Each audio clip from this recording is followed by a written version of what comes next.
Widziałeś, znałeś zasady, jak zachować się w więzieniu z domu. To była jedna z tych zasad? To było oczywiste. To było oczywiste, znaczy nie da się złamać, nie kierować się jakimikolwiek złudzeniami, że śledczy jest twoim wrogiem, że policjant jest twoim wrogiem. Nawet jeżeli w normalnych czasach on jest przeciwnikiem, to teraz on jest twoim wrogiem. On chce cię zniszczyć. To jest oczywiście, ty walczysz nie tylko o lata życia, walczysz o swoją godność. Oczywiście, że tak. To jest oczywiście tak i również to, co oczywiście, że więzienie jest częścią życia. To znaczy, rodzice spędzili tyle lat życia i później, że tak powiem, nasze pokolenie, paradoksalnie, no oczywiście znacznie krócej, to było nieporównywalne. No myśmy też, oni mieli, tak powiem, komunę, oni mieli organizację, prawda, która organizowała protesty, która... My oczywiście, myśmy żadnej organizacji nie mieli, ale mieliśmy sposoby komunikowania się przez okno.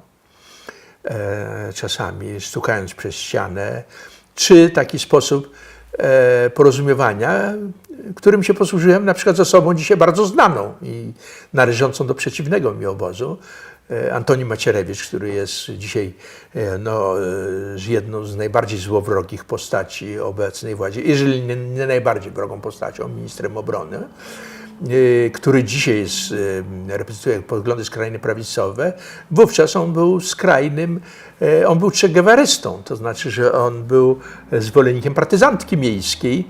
No, on studiował, później on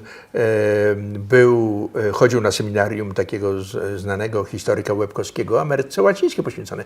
Jego pasja Ameryką Łacińską związana była pasją dla łacińskich form ruchu oporu, prawda? I on zresztą w aneksie jeszcze, on pisał później, jak myśmy publikowali taki blog, może powinienem trochę o aneksie opowiedzieć, taki blog w istocie o stosunkach Kościoła i opozycji, prawda? I to był taki blog przygotowany w kraju z inspiracji Adama Michnika w dużym stopniu. Był jego artykuł pod pseudonimem Korybut. I jak Adama po raz pierwszy wypuszczono nawet na Zachód, zapytałem się, czy to był twój tekst. Skądże, on jest za bardzo lewicowy dla mnie. To był tekst Antoniego Macierewicza. On wtedy był jeszcze wtedy, a więc to są lata już, to jest koniec lat 70.